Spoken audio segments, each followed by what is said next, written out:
أعوذ بالله من الشيطان الرجيم. بسم الله الرحمن الرحيم.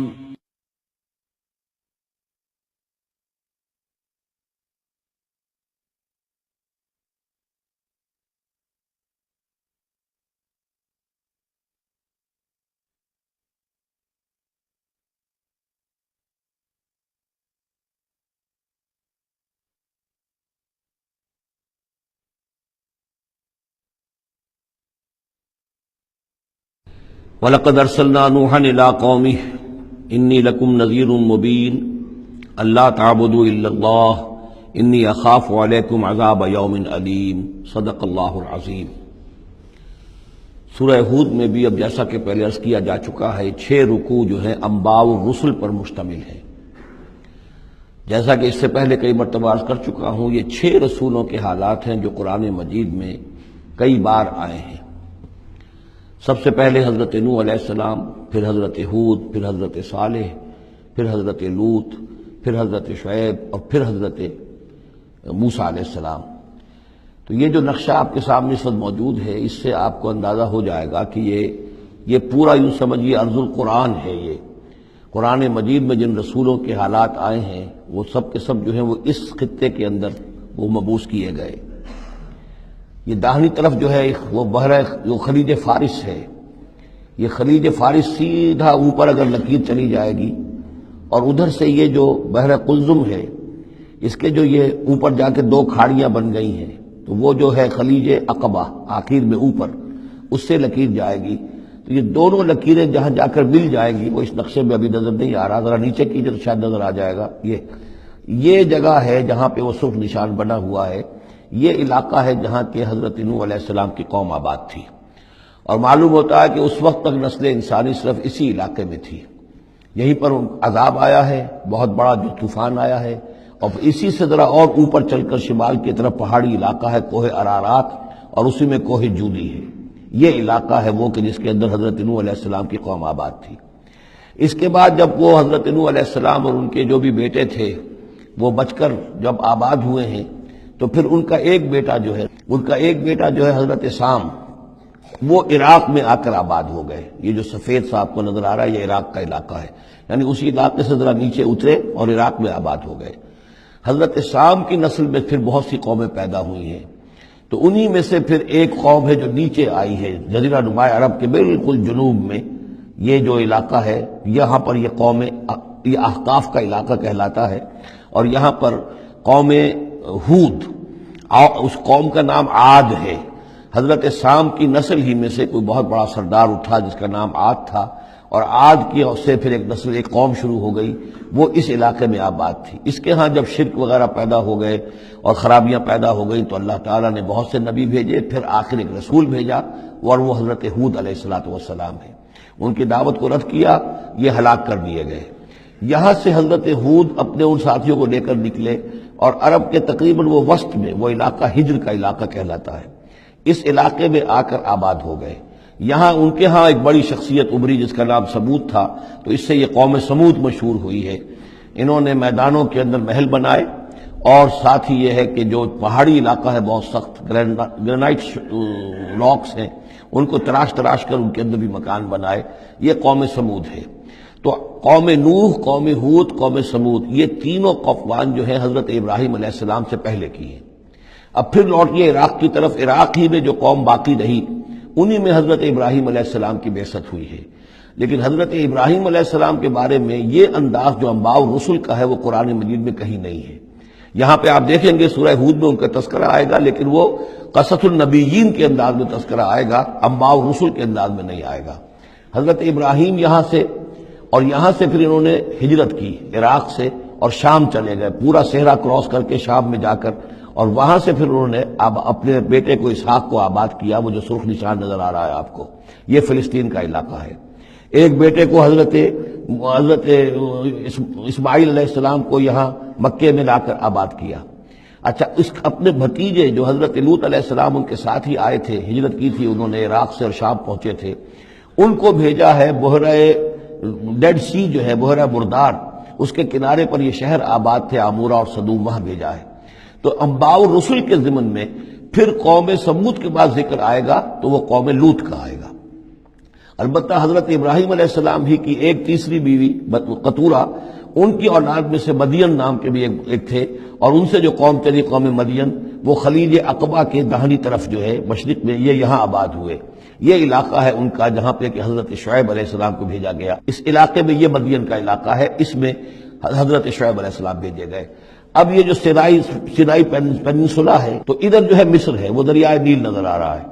یہاں سے یوں جو ہے حضرت یوسف علیہ السلام، کیونکہ اب سورہ ہود کے بعد سورہ یوسف بھی آ جائے گی، تو حضرت یوسف علیہ السلام کو جب کہ ان کے بھائیوں نے کنویں میں پھینکا ہے، اور وہ پھر قافلہ ان کو لے گیا ہے مصر، اور وہ پھر ذریعہ بن گئے پوری اس قوم کے مصر میں آنے کا، تو یہاں پھر حضرت موسیٰ علیہ السلام کی بعثت ہوئی ہے مصر میں۔ تو کل یہ علاقہ ہے کہ جن میں وہ انبیاء اور رسل جو ہیں مبعوث ہوئے ہیں، کہ جن کا ذکر اکثر و بیشتر قرآن میں آتا ہے۔ لیکن جیسا کہ میں نے عرض کیا تھا، اس کا یہ مطلب نہیں ہے کہ صرف یہی رسول اور نبی آئے ہیں، دنیا میں اور بھی بہت سے نبی اور رسول آئے، لیکن قرآن میں تذکرہ انہی کا کیا گیا ہے کہ جن کا تذکرہ ان لوگوں کی اپنی روایات میں موجود تھا، جن کے ناموں سے یہ واقف تھے، لہذا انہی کے حوالے سے قرآن تو کتاب ہدایت ہے۔ ویسے تو ایک رسول کے قصے میں بھی وہ ساری ہدایت موجود ہے، اور 6 رسولوں کے قصوں میں بھی وہ ہدایت موجود ہے۔ اس حوالے سے یہ کہ سارے رسولوں کی تاریخ بیان کرنا یہ قرآن مجید کا موضوع نہیں ہے۔ آئیے اب متن کی طرف چلیے۔ وَلَقَدْ أَرْسَلْنَا نُوحًا إِلَىٰ قَوْمِهِ، اور ہم نے بھیجا نوح کو اس کی قوم کی طرف۔ إِنِّي لَكُمْ نَذِيرٌ مُّبِينٌ، انہوں نے کہا میں تمہارے لیے کھلا خبردار کر دینے والا ہوں۔ اللہ تعبدوا الا اللہ، کہ مت پوجو اللہ کے سوا کسی کو۔ انی اخاف علیکم عذاب یوم علیم، مجھے اندیشہ ہے تم پر ایک بڑے دردناک دن کے عذاب کا۔ فقال الملأ الذین کفروا من قومہ، تو کہا اس کے قوم کے ان سرداروں نے جنہوں نے کفر کی روش اختیار کی، ما نراک الا بشرا مثلنا، ہم نہیں دیکھتے اے نوح آپ کو مگر اپنے ہی جیسا ایک انسان۔ آپ کہاں سے اللہ کے رسول بن گئے، کیسے رسول بن گئے، کیسے اللہ نے چن لیا؟ آپ تو ہمارے جیسے ایک انسان ہیں۔ وما نراک اتبعک الا الذین هم اراذلنا بادی الرائے، اور اس سے بھی آگے بڑھ کر ہم نہیں دیکھتے مگر یہ کہ آپ کی پیروی کرنے والے تو وہ لوگ ہیں جو ہماری نگاہوں میں ذلیل ہیں، کمینے ہیں، نچلے طبقے کے لوگ ہیں، گھٹیا لوگ ہیں۔ بادی الرائے، بلا تامل نظر آ رہا ہے کہ صرف کچھ کمی کاری لوگ آپ کے گرد جمع ہو گئے، کوئی معقول آدمی، کوئی سردار قوم کا کوئی آپ کے گرد آیا ہی نہیں۔ وما نرى لكم علينا من فضل، اور ہمیں کوئی نظر نہیں آتا کہ آپ پر کوئی ہمارے اوپر کوئی فضیلت آپ کو حاصل ہے، آپ کو اور آپ کے ساتھیوں کو۔ بل نظنکم کاذبین، بلکہ ہمارا گمان تو یہی ہے کہ آپ جھوٹ بول رہے ہیں۔ قال یا قوم ارأیتم ان كنت على بینۃ من ربی، اب یہ ذرا اس صورت کے اندر بار بار یہ الفاظ آئیں گے۔ ایک فطرت سلیمہ جو پہلے سے تھی، اس کے بعد اللہ کی طرف سے وحی آ گئی، وہ گویا کہ اس کا شاہد ہے۔ انہوں نے کہا اے میری قوم کے لوگوں ذرا غور کرو، اگر میں پہلے سے بھی اپنے رب کی طرف سے بینہ پر تھا، تم جانتے ہو میں نے زندگی تمہارے مابین گزاری تھی، تم بھی جانتے ہو کہ میں ایک شریف النفس انسان تھا، میرا کردار، میرا اخلاق تمہارے سامنے تھا، میں بینہ پر تھا، میری فطرت مس نہیں ہوئی تھی، سلیم تھی۔ وآتانی رحمۃ من عنده، پھر اللہ نے مجھے رحمت بھی عطا فرما دی اپنے پاس سے، یعنی جو وحی آئی ہے میرے پاس وہ اللہ تعالیٰ کی رحمت ہے۔ فعمیت علیکم، اور وہ چیز وہ ہے کہ جس کو تمہاری آنکھوں سے مخفی رکھا ہے۔ اب میں کیا کروں، فرشتہ میرے پاس تو آتا ہے، وہی میرے پاس آتی ہے، یہ چیز جو ہے میرے تو تجربے میں ہے، مائی پرسنل ایکسپیرینس، لیکن یہ کہ تم سے یہ چھپا کر رکھی گئی ہے۔ انلزمکموہا وانتم لہا کارہون، بہرحال ہم زبردستی چپکا نہیں سکتے اپنی یہ بات آپ لوگوں کو، اگر آپ کو پسند نہیں ہے، اگر بیزار ہیں تو یہ اختیار ہمارے پاس نہیں ہے کہ ہم زبردستی آپ کو ان باتوں کا قائل کر دیں اور یہ باتیں لازماً آپ پر تھوپ دیں۔ وَيَا قَوْمِ لَا أَسْأَلُكُمْ عَلَيْهِ مَالًا، اور میری قوم کے لوگوں دیکھو میں تم سے کوئی اجرت نہیں مانگتا، مال طلب نہیں کرتا، کوئی تاوان تم پر نہیں ڈالا ہے۔ ان اجریہ الا علی اللہ، نہیں ہے میرا اجر مگر اللہ کے ذمے۔ وما انا بطارد الذین آمنوا، اور جن کو تم کہہ رہے ہو یہ گھٹیا لوگ ہیں، کمی کاری لوگ ہیں، کمین لوگ ہیں، میں ان کو اپنے پاس سے دھتکار نہیں سکتا، میں یہاں سے کھدیڑ نہیں سکتا ان کو، میں نہیں ہوں کھدیڑنے والا ان کو اپنے پاس سے۔ انہم ملاقو ربہم، یہ اپنے رب سے ملاقات کریں گے۔ ولیکنی اراکم قوما تجہلون، لیکن میں دیکھتا ہوں کہ تم ضرور جہل میں اور جہالت میں مبتلا ہو گئے ہو۔ وَيَا قَوْمِ مَن يَنصُرُنِي مِنَ اللَّهِ إِن طَرَدتُّهُمْ، اور میری قوم کے لوگوں سوچو اگر میں ان اہل ایمان کو اپنے ہاں سے ہانک دوں، یہاں سے بھگا دوں، یہاں سے دھتکار دوں، تو کون مدد کرے گا میری اللہ کے مقابلے میں؟ یہ اللہ کے ماننے والے، اللہ کے چاہنے والے، اللہ کا ذکر کرنے والے، اللہ سے دعائیں مانگنے والے، اللہ کے روح انور کے یہ طالب ہیں، اس کی رضا جو ہیں. افلا تذکرون، تو کیا تم نصیحت اخذ نہیں کرتے؟ ولا اقول لکم عندی خزائن اللہ، وہی بات جو حضور سے ہم پڑھ چکے ہیں پہلے. اور میں نہیں کہتا تم سے کہ میرے پاس اللہ کے خزانے ہیں، میں نے کب کہا ہے کہ میرا اختیار ہے اللہ کے خزانوں پر. ولا اعلم الغیب، نہ میں غیب کا علم رکھتا ہوں. ولا اقول انی ملک، نہ میں یہ کہتا ہوں کہ میں کوئی فرشتہ ہوں.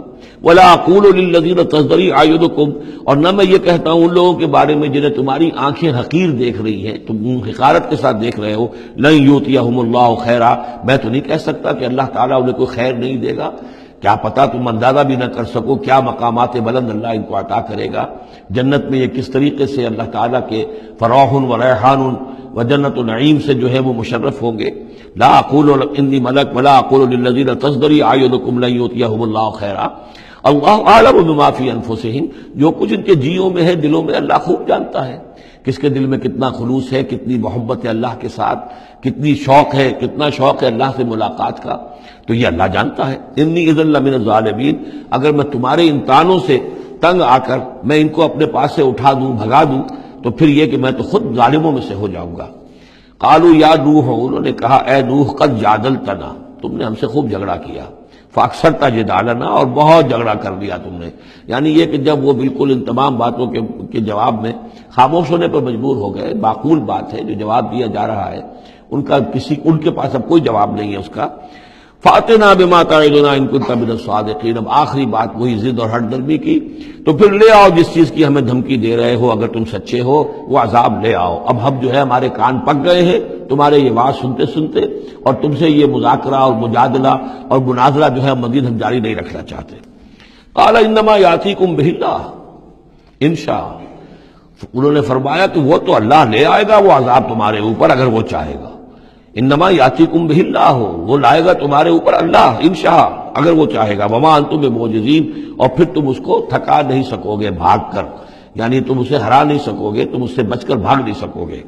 ولا ينفعکم نصحی ان اردت ان انصح لکم، اور میری نصیحت، میرا خلوص، میری خیر خواہی تمہارے حق میں کچھ مفید نہیں ہو سکتی، خواہ میں کتنا ہی تمہارا ناصح ہوں، کتنا ہی تمہارے ساتھ مخلص ہوں، نصیحت کر رہا ہوں، خیر خواہ ہوں. ان کان اللہ یرید ان یغویکم، اگر اللہ ہی فیصلہ کر چکا ہو کہ وہ تمہاری گمراہی کے اوپر اس کی مہر ثبت ہو چکی ہو، اگر اللہ تعالیٰ فیصلہ کر چکا ہے تو میری یہ سارا اخلاص اور خلوص اور دعوت اور نصیحت اور خیر خواہی اس کا کوئی نتیجہ نہیں نکلے گا. ہو ربکم، وہ تمہارا رب ہے، وإلیہ ترجعون، اور اسی کی طرف تم لوٹا دیے جاؤ گے. ام یقولون افتراہ، کیا یہ کہتے ہیں کہ یہ اے محمد صلی اللہ علیہ وسلم آپ نے اس کو گھڑ لیا ہے. قل ان افتریتہ فعلی اجرامی، اب یہاں درمیان میں حضرت نوح علیہ السلام کی بات چل رہی ہے اور آگے بھی چلے گی، لیکن درمیان میں ایک جملہ معترضہ ہے. یہ ساری باتیں اے نبی جو آپ کو ہم وحی کے ذریعے سے بتا رہے ہیں، یہ ساری جو گفت و شنید ہوئی تھی حضرت نوح علیہ السلام کے اور ان کی قوم کے درمیان، آپ کو کیسے معلوم ہوئی؟ آپ نے گھڑ لی ہے؟ آپ کو کوئی فکشن ہے، کوئی سٹوری ہے، کیا ہے؟ نہیں، یہ تو اللہ تعالیٰ کی طرف سے ہے. قل ان افتریتہ، کہہ دیجئے اگر میں نے یہ گھڑی ہوں یہ چیزیں، فعلی اجرامی، تو پھر یہ میرا جرم ہوگا، اس کا وبال مجھ پر آئے گا. وانا بریء مما تجرمون، ورنہ پھر یہ ہے کہ جو جرم تم کر رہے ہو، جھٹلا رہے ہو، تو میں اس سے بری ہوں. وأوحی الی نوح، اور وحی کر دیا گیا نوح کی جانب، انہ لن یؤمن من قومک الا من قد آمن، اب کوئی اور شخص ایمان نہیں لائے گا تمہاری قوم میں سے سوائے ان کے جو ایمان لا چکے ہیں. فلا تبتئس بما كانوا يفعلون، سو اب جو کچھ وہ کر رہے ہیں آپ اس پر افسوس نہ کریں اور غمگین نہ ہوں. واصنع الفلک بأعیننا ووحینا، اور اب آپ کشتی تیار کیجئے، کشتی بنائیے ہماری نگاہوں کے سامنے، یعنی ہم دیکھ رہے ہیں اور ہمارے انسٹرکشنز کے مطابق. ووحینا، معلوم ہوتا کہ اللہ تعالیٰ کی طرف سے ہر یعنی سٹیپ پر ان کو وحی آ رہی ہے، اور کہ اس طرح کرو، اتنی لمبی بناؤ، ایسی لکڑیاں تیار کرو. بِآیُنِنَا وَوَحْیِنَا، ہماری نگاہوں کے سامنے اور ہماری ہی انسٹرکشنز کے مطابق، وحی کے مطابق. وَلَا تُخَاطِبْنِی فِی الَّذِینَ ظَلَمُوا، اب دیکھنا جو ظالم ہیں ان کے بارے میں مجھ سے خطاب نہ کرنا، مجھ سے دعا نہ کرنا، مجھ سے بات نہ کرنا کہ فلاں جو ہے یہ میرا عزیز ہے اور فلاں میرا رشتہ دار ہے. اب جو بھی ظالم ہے اس کے بارے میں تمہاری طرف سے کوئی نرم بات نہ آئے. انہم مغرقون، اب یہ سب کے سب غرق کیے جائیں گے. وَيَصْنَعُ الْفُلْكَ، اب وہ نقشہ دیکھیے آپ چشم تصور سے، خشکی پر بیٹھے ہوئے ہیں اور حضرت نوح علیہ السلام آس پاس سمندر کہیں ہے ہی نہیں اور وہ کشتی بنا رہے ہیں. وَيَصْنَعُ الْفُلْكَ، اور وہ بنا رہے ہیں کشتی. وَكُلَّمَا مَرَّ عَلَيْهِ مَلَأٌ مِّن قَوْمِهِ سَخِرُوا مِنْهُ، جب بھی ان کی قوم کے سردار ان کے پاس سے گزرتے تھے وہ مذاق اڑاتے تھے کہ معلوم ہوتا اب تک تو ہم سمجھتے تھے کہ بہرحال یہ کچھ شاید بات بنا رہا ہے، جھوٹ بول رہا ہے، کیا کر رہا ہے، اب تو معلوم ہوتا بالکل ہمت ماری گئی، اب کوئی جو ہے ہوش ٹھکانے نہیں رہے یہ، تو وہ ہنستے تھے. سخروا منہ قال ان تسخروا منا فإنا نسخر منکم کما تسخرون. حضرت نوح فرماتے تھے کہ تم اگر ہم سے اب اس تمسخر کر رہے ہو، مذاق اڑا رہے ہو، تو وہ وقت قریب آنے والا ہے کہ ہم تمہارا مذاق اڑائیں گے جیسے کہ تم مذاق اڑا رہے ہو ہمارا. فسوف تعلمون من یاتیہ عذاب یخزیہ، تو تم عنقریب جان لو گے کہ کون ہے وہ جن پر کہ عذاب آتا ہے جو ان کو رسوا کر دے گا. ویحل علیہ عذاب مقیم، اور اس پر اترے گا وہ عذاب کے جو قائم رہنے والا ہے اور دائمی ہے. حتی اذا جاء امرنا وفارت تنور، یہاں تک کہ جب ہمارا حکم آ گیا اور جوش مارا تنور نے. اب یہ جو ہے جہاں تک اس کا یعنی جیوگرافیکل یا جیولوجیکل جو بھی اس کا پس منظر ہے اس کے ضمن میں ایچ جی ویلز نے جو بات کہی ہے وہ میں آپ کو بتا دینا چاہتا ہوں. اس کا کہنا یہ ہے کہ میڈیٹرینین کا جو اس کی سطح تھی وہ بہت بلند تھی، اور ساحل کے ساتھ ساتھ جو ہے اس کے جو مشرقی ساحل ہے اس کا جو شام کا اور فلسطین کا، تو یہاں پر جو ہے وہ اونچے پہاڑ تھے. جیسے کراچی کے بارے میں بھی کہا جاتا ہے کہ کراچی کے بعض علاقے جو ہیں وہ سطح سمندر سے نیچے ہیں، لیکن ساحل کے ساتھ ساتھ اونچا علاقہ ایسا ہے کہ جو سمندر کو روکے ہوئے. اگر کسی جگہ پر ایسا ہو تو اگر کہیں کوئی ایک سوراخ بھی ہو جائے تو یہ ایسا ہی ہے جیسے کسی بڑے بند میں سوراخ ہو جائے. اگر خدا نہ خواستہ کہیں تربیلا ڈیم میں یا کہیں کوئی اور اس طریقے کی بات ہو جائے تو پھر جو تباہی آئے گی اس کا آپ اندازہ کر لیجئے. تو ان کا کہنا یہ ہے کہ وہ سیلاب جو آیا ہے تو میڈیٹرینین میں وہ جو اس کا ساحلی علاقہ تھا اس میں سے کہیں وہ راستہ نکلا ہے پانی کا اور پھر سمندر آیا ہے، اور وہ سمندر جو ہے پورے مڈل ایسٹ کے علاقے کے اوپر جو ہے اس کے اوپر وہ پانی سمندر کی شکل بن گیا ہے. یہ ہے ان کی تعبیر.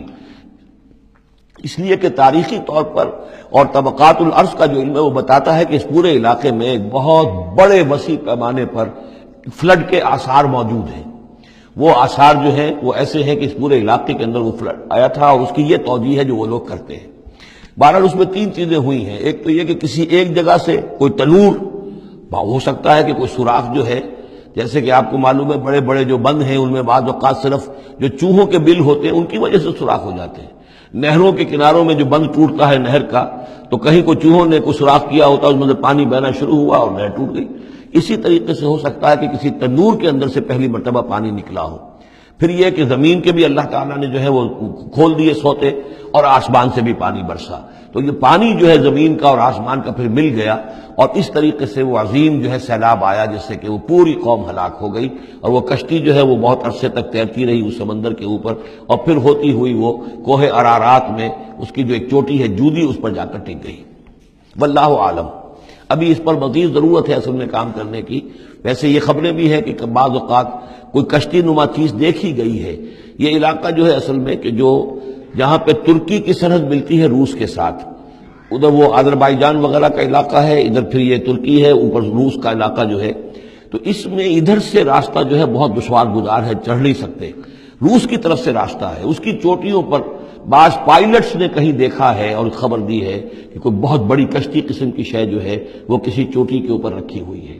اور قرآن مجید چونکہ بار بار کہتا ہے کہ ہم اسے برقرار رکھیں گے، ایک وقت آئے گا کہ وہ لوگوں کے لیے ایک نشانی بن کر ظاہر ہوگی، تو اس سے معلوم ہوتا ہے کہ وہ کشتی اب بھی وہاں پر موجود ہے اور انسان جو ہے اس تک رسائی حاصل کرے گا. وفارت تنور حتی اذا جاء امرنا وفارت تنور، جب ہمارا حکم آ پہنچا اور جوش مارا تنور نے، ابل پڑا تنور. قل نحمل فیہا من کل زوجین اثنین، تو ہم نے کہا اے نوح اپنی اس کشتی میں تمام حیوانات کا ایک ایک جوڑا رکھ لو، واہلک، اور اپنے گھر والوں کو بھی، اپنے گھر والے اہل و عیال کو، الا من سبق علیہ القول، سوائے آپ کے اہل و عیال میں سے وہ کہ جن کے بارے میں پہلے حکم گزر چکا ہے. یہ حضرت نوح کے خاندان میں سے ایک ان کی بیوی اور اسی بیوی کا بیٹا یام، تین بیٹے ان کے ساتھ بچے ہیں جو اہل ایمان تھے، حام، سام اور یافس. سام کی اولاد ہے وہ جو نیچے تمام ہمیں ابھی نقشہ دیکھا ہے، حضرت ابراہیم بھی سامی ہے، اور یہ قوم عاد بھی سامی، قوم سمود بھی سامی، یہ سیمیٹک ریسز کہلاتی ہیں. لیکن یہ کہ حضرت حام کی اولاد اب وہ اس تفصیل میں نہیں جا سکتا، اور حضرت یافس کی اولاد یہ اور دوسرے علاقوں میں جا کر آباد ہو گئے. یہ جو نیچے کی طرف اترے ہیں یہ حضرت سام کی نسل ہے۔ چوتھا بیٹا ان کا تھا یام، یا اس کا ایک خطاب اور بھی تھا کنعان، اور اس کی جو ماں تھی تو یہ مشرک تھے اور یہ اہل ایمان کے ساتھ شریک نہیں تھے، لہذا یہ کشتی میں شامل نہیں ہوئے۔ تو آپ اب رکھ لیجئے، سوار کرا لیجئے اپنی کشتی میں من کل زوجین اثنین، ہر نوع کا ایک ایک جوڑا تمام حیوانات میں سے، وَأَهْلَكَ، اور اپنے گھر والوں کو، إِلَّا مَنْ سَبَقَ عَلَيْهِ الْقَوْلُ، مگر سوائے اس کے کہ جن کے اوپر پہلے سے حکم ہو چکا ہے، وَمَنْ آمَنَ، اور باقی جتنے بھی اہل ایمان آپ کے ہیں ان سب کو بھی سوار کر لیجئے، وَمَا آمَنَ مَعَهُ إِلَّا قَلِيلٌ، اور نہیں ایمان لائے تھے ان کے ساتھ مگر بہت ہی کم، نہ ہونے کے برابر۔ قلیل جو ہے انگریزی میں اے لٹل اور ڈی لٹل، ان دونوں میں جو فرق ہے، یہاں قلیل جو ہے دی لٹل کے معنی میں آیا ہے کہ بالکل نہ ہونے کے برابر۔ وَقَالَ ارْكَبُوا فِيهَا بِسْمِ اللَّهِ مَجْرَاهَا وَمُرْسَاهَا، اور حضرت نوح نے فرمایا اب سوار ہو جاؤ اس میں، اللہ کے نام کے ساتھ ہی ہے اس کا چلنا بھی اور اس کا لنگر انداز ہونا بھی، اللہ ہی اس کو چلائے گا بھی جب تک یہ پانی میں تیرتی رہے گی، اور اللہ ہی کے حکم سے یہ لنگر انداز ہوگی جہاں بھی اللہ کی مشیت ہوگی کہ یہ لنگر انداز ہو جائے۔ ان ربی لغفور الرحیم، یقین میرا رب غفور اور رحیم ہے۔ وہی تجری بہم فی موج کالجبال، اب وہ کشتی چل رہی تھی ان کو لے کر موجوں میں، اور موجیں پہاڑ جیسی موجیں۔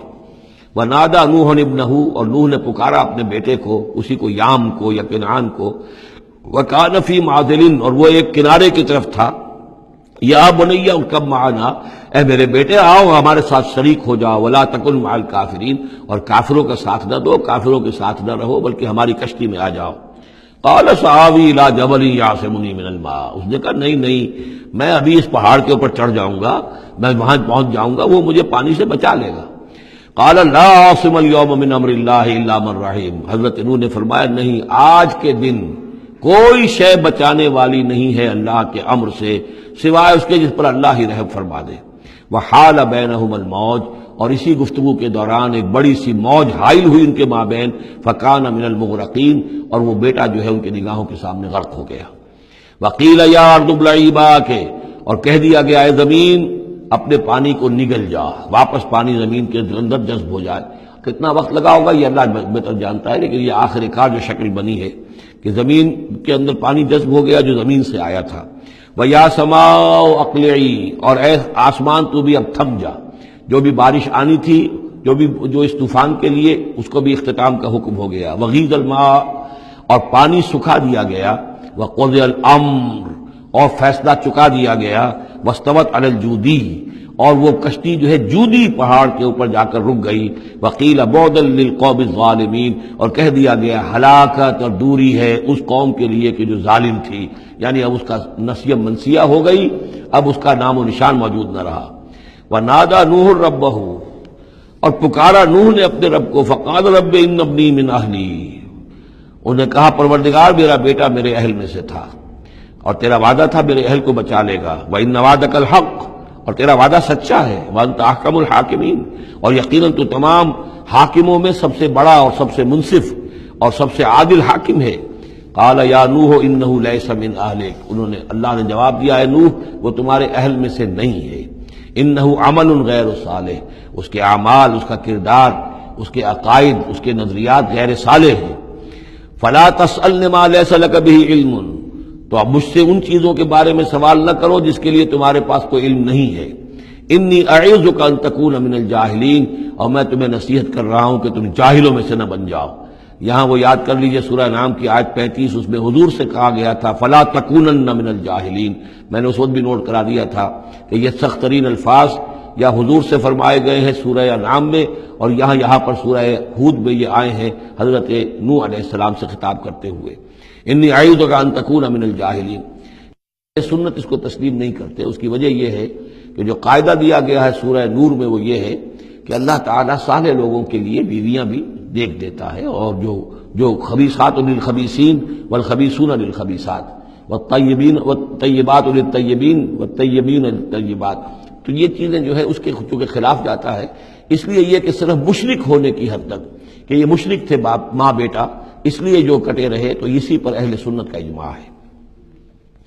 قال رب انی اعوذ بک ان اسألک ما لیس لی بہ علم، حضرت نوح نے عرض کیا پروردگار میں تیری پناہ طلب کرتا ہوں اس سے کہ میں تجھ سے ایسی بات کا سوال کروں جس کے لیے کہ میرے پاس کوئی علم نہیں ہے. وَإِلَّا تَغْفِرْ لِي وَتَرْحَمْنِي، اور اگر تو نے مجھے معاف نہ فرما دیا اور رحم نہ فرمایا، اکم من الخاسرین، تو میں تو ہو جاؤں گا خسارہ پانے والوں میں.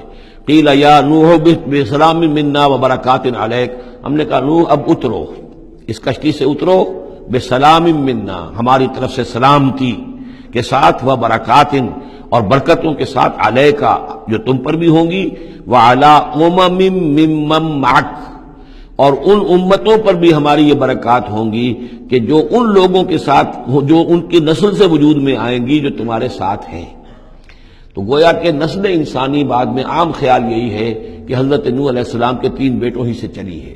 باقی اگر کچھ لوگ تھے بھی ان کے ساتھ تو وہ ایسے تھے کہ جن کی کوئی نسل آگے نہیں چلی ہے، بلکہ یہ دنیا کی جو نسلیں اس وقت دنیا میں ہیں نوع انسانی، وہ یہ حضرت یافس، حضرت حام اور حضرت سام کی نسل ہی سے ہیں. یہ خیال ہے، واللہ عالم، یقین کے ساتھ نہیں کہا جا سکتا، ویسے میرا اپنا رجحان بھی اسی طرف ہے. حضرت یافس کی اولاد جو ہے وہ یہ جو پہاڑی علاقہ ہے، جیسا کہ ابھی آپ نے نقشے میں دیکھا تھا، اس سے اوپر جو ہے یہ سینٹرل ایشیا کے پہاڑ ہیں. اس پہاڑ کو کراس کیا انہوں نے، اور وہ جو پھر میدانی علاقہ ہے روس کا، اور اس کی طرف سے ہوتے ہوتے وہ صحرائے گوبی سے ہوتے ہوئے چین کا، تو حضرت یافس کی اولاد ادھر پھیل گئی ہے. یورپ سے لے کر اور چائنا تک یہ سب یافس کی نسل ہے. حضرت حام کی اولاد مشرق اور مغرب میں چلی گئی، اسی پہاڑی سلسلے کے دامن میں ہوتی ہوئی. ایک شاخ ان کی ایران ہوتے ہوئے بھارت چلی گئی، انڈیا چلی گئی، سندھ اور ہند، اور ایک شاخ جو ہے سینائی پیننسولا کراس کر کے یہ سوڈان اور مصر چلی گئی. یہ ہے حضرت حام کی نسل میں سے. یہ عام طور پر جو ہمارے پرانے ماہرین انساب ہیں ان کا کہنا یہ ہے. انہی میں سے معلوم ہوتا ہے کہ جو یہ یورپین ہیں، جو کہ انڈو ایرانین جو کہلاتے ہیں، ایرینز، تو یہ ایرینز جو ہے یہ سب حضرت حام کی اولاد میں سے معلوم ہوتے ہیں. ان میں سے گریکس بھی ہیں، اور ان میں رومنز بھی ہیں، اور ان میں جرمنز بھی ہیں. باقی جو ہے یہ نسلیں جو ہے یہ اینگلو سیکسنز، یہ ہے حضرت یافسی کی نسل سے جو اوپر سے جا کر اور یہ اسکینڈینیوین کنٹریز سے ہو کر پھر نیچے اترے ہیں یورپ کی طرف. تو یہ جو ناردرنرز کہلاتے ہیں، دی نارڈک ریسز، شمالی اقوام جو ہے اینگلو سیکسنز ان میں سے ہیں. لیکن جو مشرقی یورپ کی یہ اقوام ہیں، یہ اصل میں یہ بھی آریائی نسل جو ہے حضرت حام کی نسل میں سے، واللہ عالم. تو یہاں وہ الفاظ آ گئے تھے، قال یا نوح بسلام منا وبرکات علیک وعلی امم ممن معک، ان امتوں اور قوموں پر بھی سلامتی اور برکات جو ان میں سے ہوں گی جو تمہارے ساتھ ہیں، تمہارے ساتھ جو اس کشتی میں سوار ہیں. وَأُمَمٌ سَنُمَتِّعُهُمْ، اور کچھ اور قومیں بھی ہوں گی، فرقے ہوں گے جنہیں ہم کچھ سامان دیں گے دنیا کا. ثُمَّ يَمَسُّهُم مِّنَّا عَذَابٌ أَلِيمٌ، اور پھر ان کے اوپر ہماری طرف سے ایک بڑا زبردست عذاب آئے گا، جیسے کہ پھر قوم ہود پر اور قوم صالح پر آیا ہے. تِلْكَ مِنْ أَنبَاءِ الْغَيْبِ نُوحِيهَا إِلَيْكَ، یہ غیب کی خبروں میں سے ہے جو وحی کر رہے ہیں ہم آپ کی جانب اے محمد صلی اللہ علیہ وسلم. وما كنت تعلمها انت ولا قومك، اور نہیں جانتے تھے آپ ان کو، نہ آپ نہ آپ کی قوم ان سے واقف تھی، من قبل هذا، اس سے پہلے. فاصبر، تو اے نبی صبر کیجئے. ان العاقبۃ للمتقین، یقیناً آخری انجام جو ہے وہ بھلا ہوگا اہل تقوی ہی کا. وَإِلَىٰ عَادٍ أَخَاهُمْ هُودًا، یہ سام کی نسل کی ایک شاخ جو نیچے اتری ہے اور یہ پہنچ گئی ہے جزیرہ نماء عرب کے تقریباً جو ساؤدرن ڈیزرٹ ہے جو آج کا، اس کے اندر. اور عاد کی قوم کی طرف ہم نے بھیجا اخاہم ہودا، ان کے بھائی ہود کو. قال یا قوم اعبدوا اللہ ما لکم من الہ غیرہ ان انتم الا مفترون، انہوں نے کہا میری قوم کے لوگوں تمہارا کوئی الہ اللہ کے سوا نہیں ہے، اور یہ باقی تم نے نام گھڑ لیے ہیں، کوئی اور معبود نہیں ہے، کسی کی حقیقت نہیں ہے. یا قوم لا اسألکم علیہ اجرا، اور میری قوم کے لوگوں میں تم سے کوئی اجر کا طالب نہیں ہوں. ان اجری الا علی الذی فطرنی، نہیں ہے میرا اجر مگر اسی کے ذمے جس نے مجھے پیدا فرمایا. افلا تعقلون، تو کیا تم عقل سے کام نہیں لیتے. وَيَا قَوْمِ اسْتَغْفِرُوا رَبَّكُمْ، اور میری قوم کے لوگوں اللہ سے استغفار کرو، اپنے گناہوں کی معافی چاہو، توبہ کرو، اس شرک کو اور بت پرستی کو چھوڑو.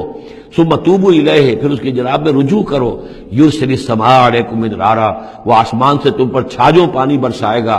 وَيَزِدْكُمْ قُوَّةً إِلَىٰ قُوَّتِكُمْ، اور تمہاری جو قوت اس نے عطا کی ہوئی ہے اس میں اور قوت کا اضافہ فرمائے گا. وَلَا تَتَوَلَّوْا مُجْرِمِينَ، لیکن یہ کہ روگردانی نہ کرو مجرموں کی طرح اور مجرم بن کر. قالوا یا ہود ما جئتنا ببینہ، انہوں نے کہا کہ اے ہود دیکھو تم کوئی ہمارے پاس سند لے کر نہیں آئے، کوئی معجزہ لے کر نہیں آئے. وما نحن بتارکی آلہتنا عن قولک، اور ہم نہیں ہیں اپنے معبودوں کو چھوڑنے والے صرف تمہارے کہنے سے، وما نحن لک بمؤمنین، اور ہم نہیں ہیں تمہاری بات ماننے والے، ان نقول الا اعتراک بعض آلہتنا بسوء، ہم تو یہی کہتے ہیں، اس کے سوا اور کچھ نہیں ہمارا خیال کہ ہمارے بعض معبودوں کی جو تم نے کوئی گستاخی کی ہے، ان کی نفی کی ہے، تو ان کی طرف سے تمہیں کوئی تکلیف پہنچ گئی ہے، یعنی تمہارا دماغی توازن ٹھیک نہیں رہا ہے، کوئی آسیب تمہیں ہو گیا ہے، تم پر پھٹکار پڑی ہے ہمارے بعض معبودوں کی۔ قال انی اشہد اللہ واشہدوا، حضرت ہود نے فرمایا دیکھو میں اللہ کو گواہ کر کے کہہ رہا ہوں اور تم بھی گواہ رہو، انی بریء مما تشرکون، کہ جن کو تم شریک ٹھہرا رہے ہو میں ان سے بری ہوں، بیزار ہوں، میرا ان سے کوئی تعلق نہیں۔ وہی بات جو حضرت ابراہیم نے فرمائی تھی کہ مجھے ان کا کوئی خوف نہیں، من دونہ ہی، اس کے سوا تم جو شرک کر رہے ہو، فکیدونی جمیعا، تو تم سب کے سب مل کر میرے خلاف جو چاہو کارروائی کر لو، کیدونی، جو چالیں چلنی چاہے چل لو، ثم لا تنظرون، مجھے کوئی مہلت نہ دو، انی توکلت علی اللہ ربی و ربکم، میں نے تو توکل کیا ہے اپنے رب پر، اللہ پر جو میرا بھی رب ہے اور تمہارا بھی رب ہے، ما من دابۃ الا هو آخذ بناصیتها، نہیں ہے کوئی بھی جاندار مگر یہ کہ اس کی پیشانی جو ہے اللہ ہی کے ہاتھ میں ہے۔ وہ دعا جو میں نے آپ کو سنائی تھی اس میں حضور کے الفاظ بھی یہ ہیں، وَنَاصِيَتِي بِيَدِكَ، اللہم انی عبدک وابن عبدک وابن امتک فی قبضتک ناصیتی بیدک ماض فی حکمک عدل فی قضاؤک۔ هو آخذ بناصیتها، ہر جاندار کی پیشانی اللہ کے ہاتھ میں، یعنی اس کی قسمت، اس کی تقدیر، اسے کیا ملنا ہے، اس کے ساتھ کیا ہونا، یہ سب اللہ کے ہاتھ میں ہے۔ ان ربی علی صراط مستقیم، یقیناً میرا رب تو سیدھی راہ پر ملے گا، سیدھی توحید کی راہ پر جاؤ گے تو رب کے قریب پہنچو گے۔ میرا رب جو ہے وہ عدل و انصاف کے راستے سے اور صراط مستقیم ہی سے اس تک رسائی حاصل ہو سکتی ہے۔ فَإِن تَوَلَّوْا فَقَدْ أَبْلَغْتُكُم مَّا أُرْسِلْتُ بِهِ إِلَيْكُمْ، پھر اگر تم پیٹھ موڑ لو، منہ پھیرو، انکار کرو، تو میں نے پہنچا دیا ہے تمہیں وہ پیغام جو مجھے دے کر بھیجا گیا تھا، مَا أُرْسِلْتُ بِهِ إِلَيْكُمْ۔ وَيَسْتَخْلِفُ رَبِّي قَوْمًا غَيْرَكُمْ، پھر میرا رب جو ہے تمہیں تباہ کرے گا، ختم کرے گا اور تمہاری جگہ کسی اور قوم کو لے آئے گا۔ وَلَا تَضُرُّونَهُ شَيْئًا، اور تم اس کا کچھ بگاڑ نہیں سکو گے۔ إِنَّ رَبِّي عَلَىٰ كُلِّ شَيْءٍ حَفِيظٌ، یقیناً میرا رب جو ہے ہر چیز کا نگہبان ہے۔ وَلَمَّا جَاءَ أَمْرُنَا، جب ہمارا حکم آ گیا، عذاب کا فیصلہ، نَجَّيْنَا هُودًا وَالَّذِينَ آمَنُوا مَعَهُ، ہم نے نجات دے دی، بچا لیا ہود کو اور ان کو جو اس کے ساتھ ایمان لائے تھے، برحمت منا، اپنی رحمت سے، ونجیناہم من عذاب غلیظ، اور ہم نے انہیں بچا لیا ایک بہت ہی گاڑھے اور بھاری عذاب سے۔ وتلک عاد جحدوا بآیات ربہم، یہ تھے عاد، یہ تھی قوم، بڑی زبردست قوم، انہوں نے انکار کیا اپنے رب کی آیات کا، وعصوا رسلہ، اور انہوں نے نافرمانی کی اپنے رسولوں کی۔ یہ رسولوں سے مراد کیا ہے؟ اصل میں انبیاء تو آتے رہتے ہیں، آخر میں پھر رسول آتا ہے، چھوٹے چھوٹے، جس طریقے سے کہ اللہ تعالیٰ کی طرف سے سمجھانے کے لیے ان کے معلمین کی حیثیت سے، تو وہاں پہ ان کو بھی رسول کہہ دیا گیا۔ جیسا کہ میں نے کہا تھا قرآن مجید میں یہ الفاظ ایک دوسرے کی جگہ آ جاتے ہیں۔ وَاتَّبَعُوا أَمْرَ كُلِّ جَبَّارٍ عَنِيدٍ، انہوں نے رسولوں کی تو نافرمانی کی اور پیروی کی ان کے حکم کی جو سرکش تھے اور مخالف تھے۔ وَأُتْبِعُوا فِي هَذِهِ الدُّنْيَا لَعْنَةً، اور ان کے پیچھے لگا دی گئی اس دنیا میں بھی لعنت، وَيَوْمَ الْقِيَامَةِ، اور قیامت کے دن کے لیے بھی۔ أَلَا إِنَّ عَادًا كَفَرُوا رَبَّهُمْ، آگاہ ہو جاؤ قوم عاد نے اپنے رب کا کفر کیا تھا۔ أَلَا بُعْدًا لِعَادٍ قوم هود، سن لو پھٹکار ہے عاد پر جو قوم ہود تھی، جس کی طرف حضرت ہود علیہ السلام کو بھیجا گیا۔ وَإِلَىٰ ثَمُودَ أَخَاهُمْ صَالِحًا، اب ان میں سے جو لوگ بچے تھے وہ پھر آگے وسطی علاقے کی طرف گئے ہیں اور وہاں ہجر کے علاقے میں جا کے آباد ہوئے، وہاں سمود نام کی ایک بڑی قوم ابھری، اور ان کے اندر بھی جب پھر وہی خرابیاں آ گئی، وہی شیطان نے ان کو پٹی پڑھائی، وہی بت پرستی شروع ہو گئی، وہی ان کے معبود ہو گئے، تراش لیے انہوں نے۔ تو الی ثمود اخاہم صالحا، سمود کی طرف ہم نے بھیجا ان کے بھائی صالح کو۔ قال یا قوم اعبدوا اللہ ما لکم من الہ غیرہ، انہوں نے فرمایا کہ اے میری قوم کے لوگوں، اللہ کی بندگی کرو، تمہارا کوئی معبود اس کے سوا نہیں ہے۔ هو انشاکم من الارض، اس نے تمہیں زمین سے اٹھایا ہے، ابھارا ہے، بنایا ہے زمین سے، واستعمرکم فیہا، اور اس میں تم کو آباد کیا ہے، فاستغفروہ، تو اس سے استغفار کرو، اس سے اپنے گناہ بخشواؤ، ثم توبوا الیہ، اور پھر اس کی جانب میں رجوع کرو۔ ان ربی قریب مجیب، یقین میرا رب قریب ہے اور دعا کا قبول کرنے والا ہے۔ قالوا یا صالح قد کنت فینا مرجوا، انہوں نے کہا صالح تم سے تو ہماری بڑی امیدیں وابستہ تھی. ظاہر بات ہے کہ ایک شخص جو ہے جس کو اللہ چنتا تھا اپنے اخلاق میں، سمجھ میں، فہم میں، فطانت میں وہ ممتاز ہوتے تھے، تو ہم سمجھتے تھے تم آباء و اجداد کا نام روشن کرو گے. یہ تم نے کیا کیا؟ تم نے تو کہنا شروع کر دیا کہ آباء و اجداد کے جو طریقے ہیں یہ غلط ہیں، ان کا دین غلط ہے، ان کے عقیدے غلط ہیں، ان کے معبود جن کو ہمارے آباء و اجداد پوجتے آئے ان کی کوئی حقیقت نہیں. ہم توقع کرتے تھے کہ تم قوم کا نام روشن کرو گے، تم آباء و اجداد کے لیے عزت کا، ان کے لیے مزید جو ہے دنیا کے اندر ان کے ناموری کا سبب ذریعہ بنو گے. قالوا یا صالح قد كنت فينا مرجوا، تم سے تو ہمیں بہت سی امیدیں تھی قبل هذا، اس سے پہلے. اتنہانا نعبد ما يعبد آباؤنا، یہ کیا ہوا تم ہمیں روک رہے ہو ان چیزوں کو پوجنے سے کہ جن کو ہمارے آباء و اجداد پوجتے تھے. وَإِنَّنَا لَفِي شَكٍّ مِّمَّا تَدْعُونَا إِلَيْهِ مُرِيبٍ، اور یقیناً جس چیز کی طرف تم ہمیں بلا رہے ہو اس کے بارے میں ہمیں شکوک و شبہات ہیں، ہمارا دل اس پر ٹھکتا نہیں ہے. قَالَ يَا قَوْمِ أَرَأَيْتُمْ إِن كُنتُ عَلَىٰ بَيِّنَةٍ مِّن رَّبِّي، وہی بات انہوں نے کہی، اے میری قوم کے لوگوں سوچو، اگر میں پہلے سے بھی اپنے رب کی طرف سے بینہ پر تھا، میری فطرت سلیم تھی، تم دیکھتے تھے کہ میں تمہارے درمیان ایک اچھا آدمی تھا، صاف ستھرا کردار رکھنے والا انسان تھا، میری فطرت صالح تھی. وَآتَانِي مِنْهُ رَحْمَةً، اور اللہ نے پھر مجھے اپنے پاس سے رحمت عطا کر دی. اب وہی آ گئی، نبوت عطا کر دی گئی. فَمَن يَنصُرُنِي مِنَ اللَّهِ إِنْ عَصَيْتُهُ، تو اب اگر میں اللہ کی نافرمانی کروں تو مجھے کون بچائے گا اللہ سے؟ کون اس کی پکڑ سے مجھے بچا سکے گا؟ فما تزیدوننی غیر تقصیر، تو تم تو اضافہ نہیں کرو گے میرے لیے مگر خسارے کے اندر. تم چاہتے ہو کہ میں اپنی اس چیز کو چھوڑ کر اور آباء و اجداد کا نام لوں اور ان کے معبودوں کو پوجنا شروع کر دوں، تو تم تو میری تباہی کے در پہ ہو. وَيَا قَوْمِ هَٰذِهِ نَاقَةُ اللَّهِ لَكُمْ آیَةٌ، اور دیکھو میری قوم کے لوگوں، یہ اللہ کی اونٹنی ہے، تمہارے لیے ایک نشانی ہے.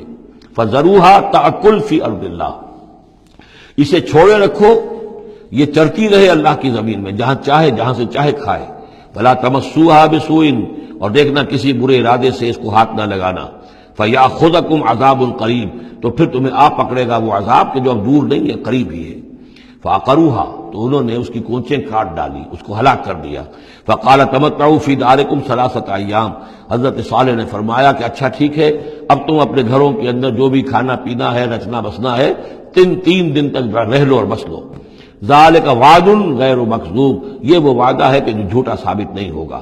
فَلَمَّا جَاءَ أَمْرُنَا، تو جب ہمارا وہ فیصلہ آ گیا، ہماری بات آ گئی، ہمارا حکم پہنچ گیا، نجینا صالحا والذین آمنوا معہ، ہم نے نجات دی صالح کو بھی اور ان لوگوں کو جو ان کے ساتھ ایمان لائے تھے، برحمت منا، اپنی خاص رحمت سے، ومن خزی یومئذ، اور اس دن کی رسوائی سے اللہ ہم نے انہیں بچا لیا. ان ربک هو القوی العزیز، یقیناً آپ کا پروردگار زور والا ہے، زبردست ہے.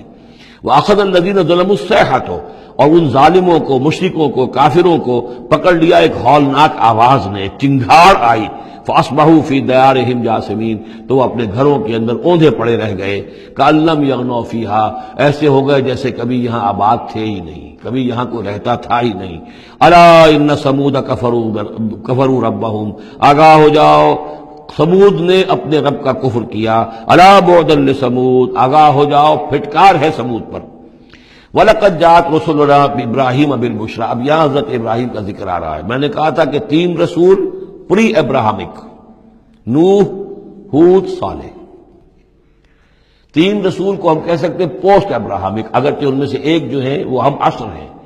حضرت لوط حضرت ابراہیم علیہ السلام ہی کے بھتیجے ہیں، انہی پر ایمان لائے تھے، ان کے ساتھ ہی انہوں نے ہجرت کی تھی. پھر ان کے بعد شعیب، وہ بھی حضرت ابراہیم کی نسل سے ہیں. پھر جو بھی بنی اسرائیل تھے ان میں موسیٰ بھیجے گئے، وہ بھی حضرت ابراہیم کی نسل سے ہیں. آخری رسول محمد صلی اللہ علیہ وسلم وہ بھی ابراہیم کی نسل سے ہیں.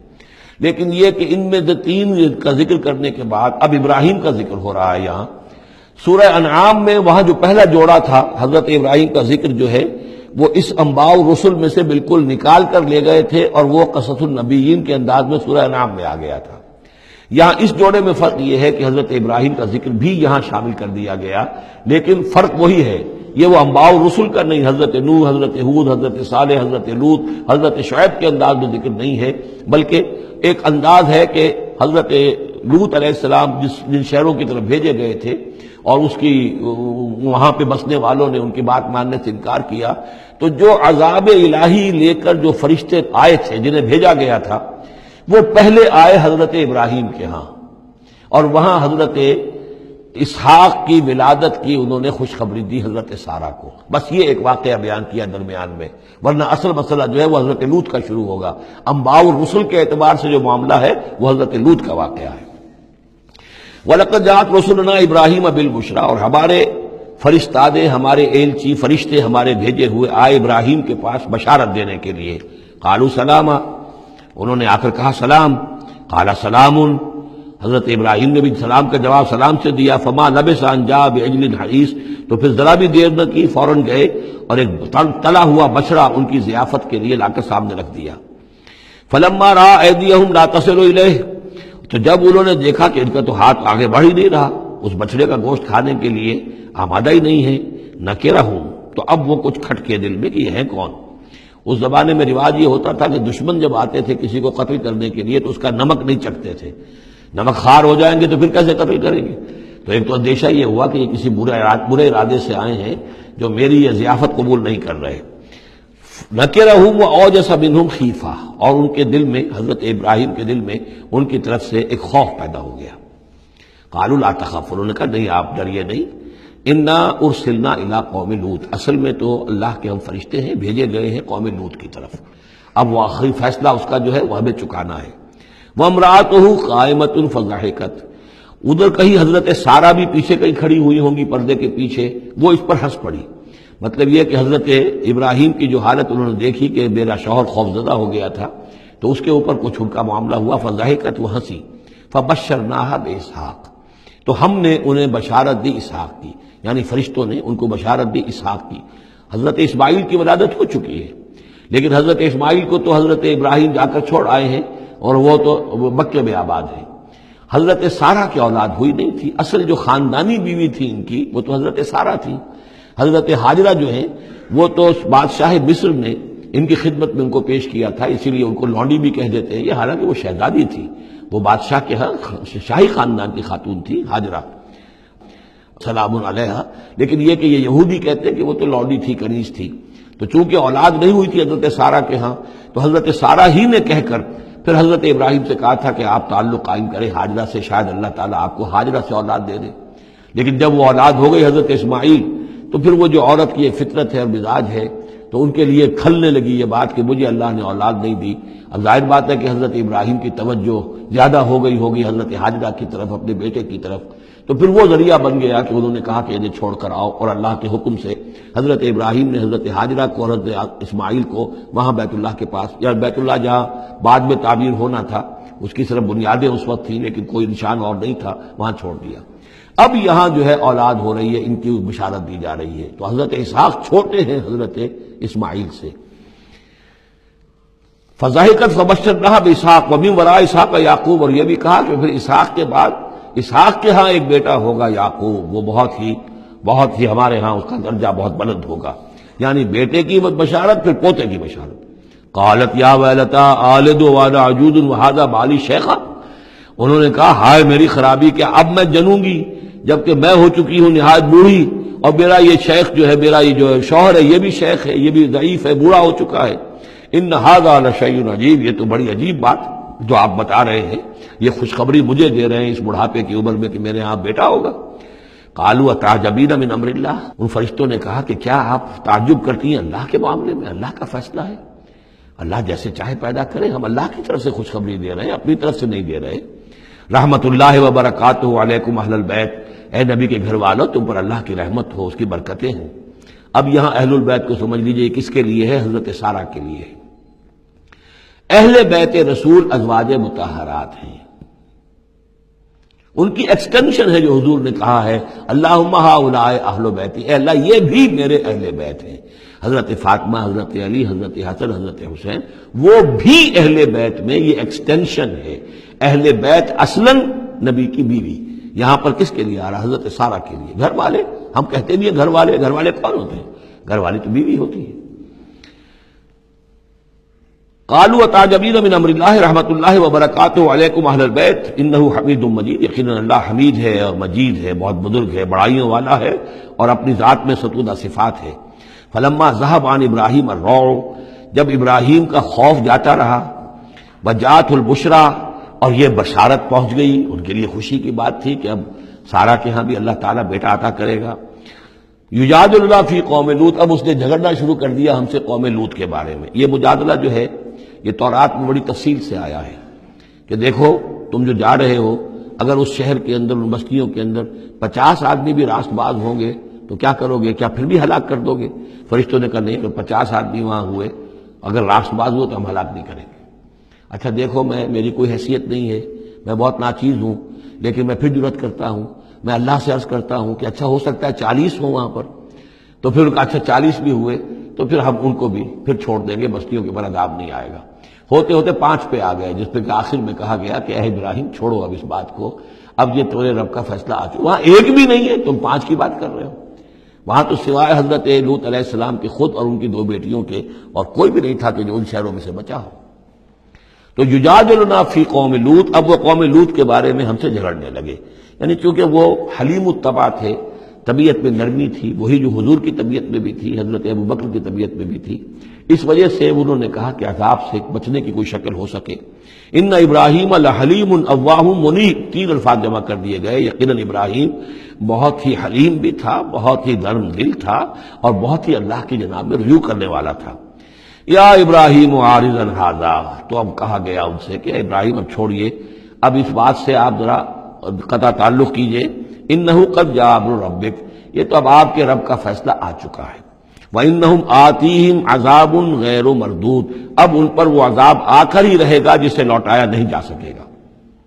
ولما جاءت رسلنا لوطا سیء بہم ضاق بہم ذرعا، تو جب آئے ہمارے یہ فرشتادے بھیجے ہوئے، ہمارے یہ پیغامبر، یہ فرشتے لوط کے پاس، سیء بہم، کہ وہاں پر یہ بھیجے گئے تھے بہت خوبصورت لڑکوں کی شکل میں، اور ان کے ہاں جو تھا معاملہ، آپ کو معلوم ہے کہ جو عبرت پرستی ان کے ہاں تھی اور جو سوڈمی تھی، تو یہ لڑکے خوبصورت آ گئے تو اس قوم کے لیے، تو ان کے لیے جشن ہو گیا کہ ہمارے لیے شکار آ گئے ہیں بہت اچھے، لوط کے ہاں بڑے عمدہ شکار پہنچے ہیں، لہذا وہ سب غول کے غول اب آ رہے ہیں، حضرت لوط علیہ السلام کے گھر پر چڑھائی کر رہے ہیں۔ تو جب ہمارے یہ فرشتادہ، ہمارے یہ جو نوجوان لڑکوں کی شکل میں جن کو بھیجا گیا تھا فرشتوں کو، جب پہنچے حضرت لوط کے پاس، سیء بہم، وہ ان کو دیکھ کر بہت غمگین ہوا کہ یہ بڑا میرے لیے، وضاق بہم ذرعا، ان کا دل بڑا تنگ ہوا، وقال ھذا یوم عصیب، اور انہوں نے کہا یہ تو میرے لیے بڑا سختی کا دن آ گیا ہے، میرے پاس اتنی طاقت نہیں ہے کہ میں ان بدبختوں کا مقابلہ کر سکوں، اپنے ان مہمانوں کو ان کی دستبرد سے میں بچا سکوں۔ اور وہ لوگ جو ہیں جانتے تھے جس قسم کی خبیث ان کی تباہی ہو چکی تھی کہ وہ کسی اپیل اور کسی دلیل سے باز آنے والے نہیں ہیں، تو اس سے ان کے دل کے اندر جو ہے وہ ایک عجیب کیفیت پیدا ہوئی۔ سیء بہم وضاق بہم ذرعا وقال ھذا یوم عصیب وجاءہ قومہ یہرعون الیہ، اور اب آئی اس کی قوم اس کے پاس والہانہ دوڑتی ہوئی، بڑے خوشی سے ناچتے ہوئے آ رہے ہیں کہ آج تو ہمارے لیے جو ہے وہ بہت ہی عمدہ شکار پہنچ گیا ہے۔ وَمِن قَبْلُ كَانُوا يَعْمَلُونَ السَّيِّئَاتِ، وہ پہلے ہی سے ان گندے کاموں کے اندر ملوث تھے۔ قَالَ يَا قَوْمِ هَؤُلَاءِ بَنَاتِي هُنَّ أَطْهَرُ لَكُمْ، حضرت لوط نے فرمایا کہ دیکھو میری قوم کے لوگوں، میری بیٹیاں موجود ہیں، وہ تمہارے لیے بہت پاکیزہ ہیں۔ اس کے 2 معنی کیے گئے، ایک تو یہ کہ بیٹیوں سے مراد ہے کہ جو تمہاری بیویاں ہیں وہ میری بیٹیوں کے مانند ہیں۔ نبی جو ہوتا ہے وہ گویا کہ قوم کے لیے والد کی جگہ ہے، جیسے کہ قرآن مجید میں وَأَزْوَاجُهُ أُمَّهَاتُهُمْ، حضور کی تمام ازواج جو ہیں وہ پوری امت کے لیے ماؤں کے درجے میں ہیں، تو گویا کہ یہ میری بیٹیاں ہیں، اللہ نے تمہارے لیے ان کو پیدا کیا ہے، تمہارے لیے جوڑا بنایا ہے، وہ پاک جو ہے تمہارے لیے راستہ، اپنی شہوت کی کے تقاضے کو پورا کرنے کے لیے صحیح راستہ اس کو چھوڑ کر، اور یہ بھی ہو سکتا ہے کہ انہوں نے اپنی بیٹیوں ہی کو پیش کیا ہو کہ تمہیں اگر کرنا ہی ہے تو نکاح کر لو، میں اپنی بیٹیاں تمہیں نکاح میں دینے کو تیار ہوں، لیکن میرے جو یہ مہمان ہیں ان کے بارے میں مجھے رسوا نہ کرو۔ قال یا قوم هؤلاء بناتی هن اطہر لکم فاتقوا اللہ ولا تخزون فی ضیفی، تو اللہ کا خوف کرو اور دیکھو مجھے میرے مہمانوں کے معاملے میں رسوا مت کرو۔ الیس منکم رجل رشید، کیا تم میں کوئی ایک آدمی بھی شریف اور کوئی ایک آدمی بھی نیک چلن نہیں رہا؟ یعنی کوئی تو تم میں سے ایسا نکل آتا جو میرا ساتھ دیتا، جو میری ہاں میں ہاں ملاتا، تم میں تو معلوم ہوتا کہ کوئی ایک شخص بھی شریف النفس باقی نہیں رہا۔ قالوا لقد علمت ما لنا فی بناتک من حق، انہوں نے کہا کہ اے لوط تمہیں خوب معلوم ہے تمہاری بیٹیوں پر ہمارا کوئی حق نہیں ہے۔ اس سے معلوم ہوتا ہے وہ دوسری ہی بات ہی زیادہ راجح ہے۔ وَإِنَّكَ لَتَعْلَمُ مَا نُرِيدُ، اور تم خوب جانتے ہو جو ہم چاہتے ہیں، یعنی باتیں مت بناؤ، ہماری توجہ جو ہے ادھر ادھر لے جانے کی کوشش نہ کرو، تم جانتے ہو ہم جو چاہتے ہیں، جس کے لیے ہم حاضر ہوئے ہیں، جس کے لیے ہم پہنچے ہیں۔ قَالَ لَوْ أَنَّ لِي بِكُمْ قُوَّةً، انہوں نے کہا کاش کہ میرے پاس تمہارے مقابلے کے لیے کوئی طاقت ہوتی، او آوی الی رکن شدید، یا وہ کوئی قلعہ ایسا ہوتا جس میں مضبوط میں جا کر پناہ لے لیتا اور تم سے اپنے آپ کو اور اپنے مہمانوں کو بچا لیتا۔ یہاں ہے اصل میں حضور صلی اللہ علیہ وسلم کی ایک حدیث میں الفاظ آئے ہیں، یرحم اللہ لوطا لقد کان یاوی الی رکن شدید، اللہ تعالیٰ رحم فرمائے لوط پر، وہ ایک مضبوط قلعے میں تھے، اللہ تعالیٰ کی حفاظت تو انہیں حاصل تھی، لیکن یہ کہ اس وقت جو صورت بن گئی تھی ان کے لیے، جیسے جب جادوگروں نے جو اپنے انچر پھینکے تھے اور وہ بھی بن گئے تھے فرعون کے دربار میں، وہ بھی شکل اختیار کر لی تھی انہوں نے سانپوں کی، تو حضرت موسیٰ پر بھی وقتی طور پر خوف طاری ہو گیا تھا۔ تو بد بنائے طبع بشری خوف کا ہو جانا یہ کوئی نبوت کی عصمت کے منافی نہیں ہے۔ تو یہاں پر بھی اللہ تعالیٰ کی حفاظت تھی، اور جیسا کہ آیا فرشتوں نے پھر ذرا سا ایک ہاتھ ہلایا اور سب کے سب اندھے ہو گئے، وہ اس طرح کا معاملہ تفاصیل تورات میں ہے۔ قال لو ان لی بکم، لیکن جو حسرت کی کیفیت تھی اور جس طرح ضیق میں ان کی جان اس وقت آئی تھی، اس کا تصور کیجئے، کاش کہ میرے پاس تمہارے مقابلے کے لیے طاقت ہوتی، او آوی الی رکن شدید، یا کوئی ایسا ہوتا مضبوط مستحکم قلعہ جس میں جا کر میں پناہ لے لیتا۔ قالوا یا لوط انا رسول ربک، ان فرشتوں نے کہا اے لوط گھبرائیں نہیں، ہم آپ کے رب کے پیغامبر ہیں، بھیجے ہوئے ہیں، لن یصلوا الیک، یہ آپ تک پہنچ ہی نہیں پائیں گے، آپ کو کوئی گردن نہیں پہنچا سکیں گے، آپ بالکل اطمینان رکھیں۔ فَأَسْرِ بِأَهْلِكَ بِقِطْعٍ مِّنَ اللَّيْلِ، اور بھی رات کا ایک حصہ جو باقی ہے اس میں آپ اپنے اہل کو لے کر، اپنے گھر والوں کو لے کر نکل جائیے اس بستی سے۔ وَلَا يَلْتَفِتْ مِنْكُمْ أَحَدٌ، اور کوئی بھی آپ میں سے پیچھے نہ دیکھے، پیچھے توجہ نہ کرے، پیچھے کی طرف کوئی خیال نہ آئے کہ ہمارے دوست تھے اور ہمارے یہ تھے اور ہمارے عزیز تھے، إِلَّا امْرَأَتَكَ، اور آپ کی بیوی بھی ساتھ نہیں جائے گی، وہ بھی یہیں رہے گی۔ یہ دو بیویاں ہیں جلیل القدر پیغمبروں کی، جن کا ذکر پھر آئے گا بڑی وضاحت کے ساتھ سورہ تحریم میں، ایک حضرت نوح علیہ السلام کی بیوی اور ایک حضرت لوط کی بیوی، کہ یہ اگرچہ کہ کانتا تحت عبدین من عبادنا صالحین فخانتاہما فلم یغنیا عنہما من اللہ شیئا، اگرچہ وہ ہمارے دو بہت ہی نیک اور بہت ہی برگزیدہ بندوں کے تحت تھیں، ان کے گھروں میں آباد تھیں، لیکن یہ کہ انہوں نے خیانت کی، اور اس کے نتیجے میں یہ ہے کہ پھر وہ اللہ تعالیٰ کے عذاب سے ان کے شوہر انہیں بچا نہیں سکے، نہ حضرت نوح بچا سکے اپنی اس بیوی کو اور نہ حضرت لوط بچا سکے اپنی اس بیوی کو۔ الا امرأتک، سوائے آپ کی بیوی کے، انہ مصیبھا ما اصابہم، اس کے اوپر تو وہی مصیبت آ کر رہنی ہے جو ان سب پر آنی ہے۔ ان موعدہم الصبح، اور دیکھیے ان کے وعدے کا وقت صبح کا ہے، صبح کو وہ عذاب آ جائے گا۔ الیس صبح بقریب، کیا صبح قریب نہیں ہے؟ یعنی اب جلدی کیجئے، اب آپ فوری طور پر یہاں سے اپنی بچیوں کو لے کر نکل جائیے۔ فلما جاء امرنا جعلنا عالیہا سافلہا، جب ہمارا حکم آ پہنچا ہم نے اس کے اونچے کو نیچا کر دیا، یعنی کسی بستی کو تلپٹ کیا جائے تو چھت نیچے ہو جائے گی اور جو بنیادیں اوپر آ جائیں گی، عالیہا سافلہا، الٹ کر رکھ دیا بستیوں کو، وامطرنا علیہا حجارۃ من سجیل، اور مزید ان کے اوپر ہم نے بارش برسائی کنکروں کی، پتھروں کی، یعنی یہ کہ ایک طرف تو یہ کہ کچھ زلزلہ آیا یا کچھ اور زمین میں دھماکہ ہوا، ایکسپلوژن ہوا جس سے وہ بستیاں الٹ گئیں، اور اس کے بعد یہ ہے کہ آسمان سے پھر بارش ہوئی ہے ان پر سجیل۔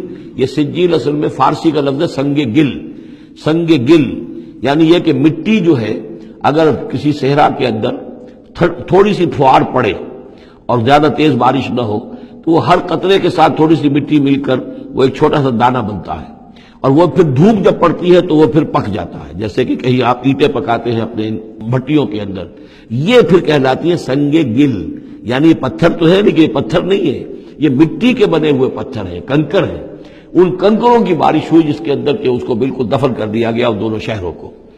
منضود، تہ بر تہ، وہ جو بارش ہو رہی تھی کنکروں کی تہ بر تہ، مسومۃ عند ربک، اور وہ نشان زد تھے تیرے رب کی طرف سے، یعنی ہر ایک کے لیے معلوم تھا کہ کس کو کون سا پتھر لگنا ہے اور کون سا جو شخص ہے اس کی ہلاکت کس کے ذریعے سے ہونی ہے۔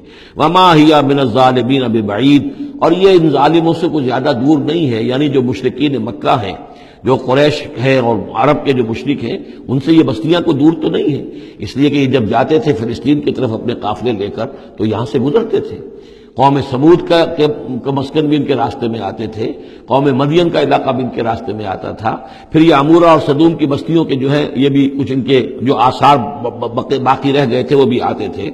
وَإِلَىٰ مَدْيَنَ أَخَاهُمْ شُعَيْبًا، اور مدین کی طرف ہم نے بھیجا ان کے بھائی شعیب کو۔ میں بتا چکا ہوں یہ بنی قطورہ میں سے ہے مدین، اور پھر ان سے جو ایک قوم بڑی بنی وہ آ کر خلیج عقبہ کے داہنی طرف جو ہے یہ علاقے کے اندر آباد ہو گئی۔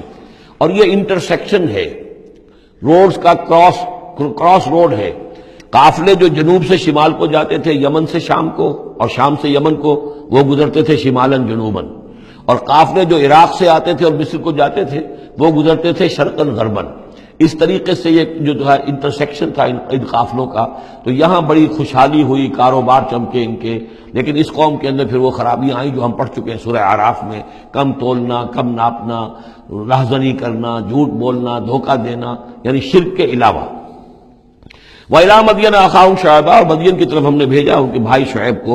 قَالَ يَا قَوْمِ اعْبُدُوا اللَّهَ مَا لَكُم مِّنْ إِلَٰهٍ غَيْرُهُ، انہوں نے بھی یہی کہا کہ اے میری قوم کے لوگو، اللہ کی بندگی کرو، تمہارا کوئی الہ نہیں ہے اس کے سوا۔ وَلَا تَنقُصُوا الْمِكْيَالَ وَالْمِيزَانَ، اور نہ کم رکھو پیمانوں کو اور نہ ہی میزان تول کو۔ إِنِّي أَرَاكُمْ بِخَيْرٍ، میں تمہیں دیکھ رہا ہوں کہ آسودہ حال ہو، اللہ نے تمہیں آسودہ حال کیا ہے۔ انی اخاف علیکم عذاب یوم محیط، لیکن اگر تم اپنی ان غلط بدعمالیوں سے باز نہ آئے تو مجھے اندیشہ ہے کہ تم پر ایک ایسے دن کا عذاب آ جائے گا جو تمہیں گھیر لے گا۔ وَيَا قَوْمِ أَوْفُوا الْمِكْيَالَ وَالْمِيزَانَ بِالْقِسْطِ، اور میری قوم کے لوگوں پیمانہ اور تول جو ہے عدل اور انصاف کے ساتھ پورا دیا کرو۔ وَلَا تَبْخَسُوا النَّاسَ أَشْيَاءَهُمْ، اور مت کم کیا کرو، گھٹایا کرو لوگوں کے لیے ان کے سامان۔ وَلَا تَعْثَوْا فِي الْأَرْضِ مُفْسِدِينَ، اور نہ ہی زمین میں فساد مچاتے پھرو۔ بقیت اللہ خیر لکم، جو بھی اللہ کی طرف سے بچت ہو جائے، صحیح تولو، صحیح ناپو، پھر جو بچ جائے تو گویا کہ وہ اللہ تعالیٰ کی طرف سے تمہیں ایک نفع ہے جو اللہ نے دیا ہے۔ تو جو بھی صحیح تجارت کرتے ہوئے بچت ہو جائے، نفع ہو جائے، وہ بقیت اللہ ہے۔ بقیت اللہ خیر لکم ان کنتم مؤمنین، اگر تم مومن ہو، اگر مانتے ہو میری بات کو، ماننے والے ہو، تو وہ تمہارے لیے بہتر ہے۔ وما انا علیکم بحفیظ، لیکن میں تمہارے اوپر کوئی نگران اور نگہبان نہیں ہوں، میں ٹھیکیدار نہیں ہوں، میرا کوئی زور تم پر نہیں چل رہا، میں تمہیں سمجھا رہا ہوں اور نیکی کی تلقین کر رہا ہوں۔ قالوا یا شعیب وصلاتک تأمرک ان نترک ما یعبد آباؤنا، انہوں نے کہا اے شعیب، کیا تمہاری نماز تمہیں اس بات کا حکم دیتی ہے کہ ہم چھوڑ دیں ان کو کہ جن کو پوجتے تھے ہمارے آباء و اجداد؟ اگرچہ حضرت شعیب کی گفتگو میں تذکرہ نہیں ہے، لیکن یہ کہ وہ کامن مرض جو ہے، مشترک مرض، بیماری، وہ تو موجود تھا، یعنی وہ شرک۔ او ان نفعل فی اموالنا ما نشاء، یا یہ تمہاری نماز جو ہے تمہیں روکتی ہے، حکم دیتی ہے اس بات کا کہ ہم اپنے مال میں جو چاہے نہ کر سکیں۔ ہمارا مال ہے، یہ جو آج بھی دنیا میں تصور ہے، سیکریڈ رائٹ آف اونرشپ، میرا مال ہے، میں جو چاہوں کروں، اسی سے پھر وہ ساری خرابیاں پیدا ہوتی ہیں۔ مال آپ کا ہے، اللہ کی امانت ہے، آپ کے پاس ہے، مالک اللہ ہے، لیکن اس میں اللہ کے حکم کے مطابق تصرف کرنا ہے۔ یہاں کوئی سیکریڈ رائٹ آف اونرشپ نہیں ہے۔ یو آر ٹرسٹیز، یہ امانت چند روزہ نزد ماست، در حقیقت مالک یہ ہر شے خداست۔ یہ تو چند دن کی ایک امانت ہے جو ہمارے پاس جو ہے، ورنہ حقیقت میں تو مالک حقیقی ہر شے کا اللہ ہے۔ تو جب انسان مالک اپنے آپ کو سمجھتا ہے فی اموالنا، تو پھر ما نشاء، جو ہم چاہیں گے کریں گے۔ اور نفعل فی اموالنا ما نشاء، تو تم ہمیں روکنا چاہتے ہو اس چیز سے۔ تمہاری نماز اور دینداری جو ہے، اس نے تمہیں یہی سکھایا ہے کہ ایک تو ہمارے معبودوں سے ہمیں برگشتہ کرو، اور دوسرے یہ کہ ہمیں یہ کہو، یہ کرو، یہ نہ کرو۔ ہمارے مال ہیں، ہم جیسے چاہیں گے اس کے اندر معاملہ کریں گے۔ انک لانت الحلیم الرشید، ہاں ایک ہی تم ہی تو رہ گئے ہو کہ جو بہت نیک ہو، باوقار ہو، باقی تم ہم پر تنقیدیں کر رہے ہو، ہمیں کہہ رہے ہو کہ ہم غلط کام کر رہے ہیں۔ قال یا قوم ارأیتم ان کنت علی بینۃ من ربی، انہوں نے وہی بات فرمائی میری قوم کے لوگوں، سوچو اگر میں پہلے سے بھی اپنے رب کی طرف سے بینہ پر تھا، میری فطرت صحیح تھی، میرا کردار صحیح تھا، میں تمہارے ہاں ایک نیک انسان کی حیثیت سے معروف تھا، جیسے حضور الصادق الامین کی حیثیت سے متعارف تھے، وَرَزَقَنِي مِنْهُ رِزْقًا حَسَنًا، اور اللہ تعالیٰ نے اور اپنے پاس سے مجھے اچھا رزق دیا ہے، وحی آئی ہے، نبوت مجھے مل گئی ہے، وَمَا أُرِيدُ أَنْ أُخَالِفَكُمْ إِلَىٰ مَا أَنْهَاكُمْ عَنْهُ، اور میں یہ ہرگز نہیں چاہتا کہ جس چیز سے تمہیں میں روک رہا ہوں، تمہیں اس سے روک کر میں خود وہی کام کرنے لگوں۔ ان اريد الا الاصلاح میں نہیں چاہتا سوائے اصلاح کے مستطاعت ہو، جتنا بھی میرے امکان میں ہو۔ وما توفیقی الا باللہ، اور میری توفیق تو ہے تو اللہ ہی کی طرف سے ہے، جو بھی میرے اندر ہمت ہے، جو بھی استقامت ہے اور جو بھی مجھ سے کام بن رہا ہے وہ اللہ کی طرف سے ہے۔ علیہ توکل، تو میں نے اسی پر توکل کیا ہے، وإلیہ انیب، اور اسی کی طرف میرا رجوع کرنا ہے۔ بارک اللہ لی ولکم فی القرآن العظیم ونفعنی وإیاکم بالآیات والذکر الحکیم۔